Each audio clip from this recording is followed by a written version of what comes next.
Good morning. It's good to be here today with Scott Morrison, the Minister for Immigration and Border Protection, to mark the fact that today is 100 days without a single successful people smuggling venture to Australia. Mr. Abbott. Afternoon. Mr. Morrison. So you're prepared to say mission accomplished? No. Okay. Because as Scott said, the monsoon season is coming, and traditionally, people smuggling operations ramp up at the end of the monsoon season.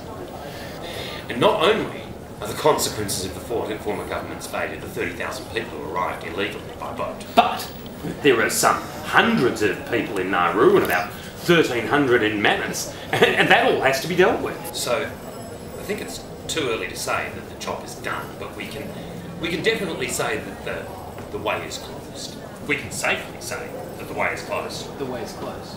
The way is closed. But, I mean, just because there are no successful ventures to Australia doesn't necessarily mean the boats stop coming together, though, doesn't it?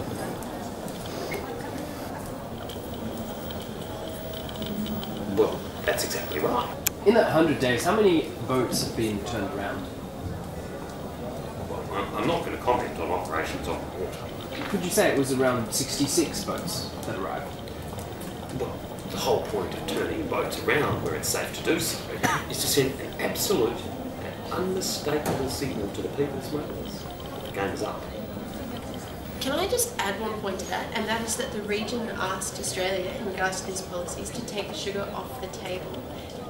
Will Australia extradite two G4S guards who were wanted for questioning over the Manus Island riot and are due for questioning? That matter is still before the PNG police. They are the people that are engaging with any persons or organisations that may be subject to those inquiries. You've done well protecting our borders. Would you like a new challenge in defence? Well, no, I mean, this is a government which is barely 6 months old. A government which is about to bring down a very difficult budget because of the dire fiscal situation we've inherited. A really disastrous fiscal situation.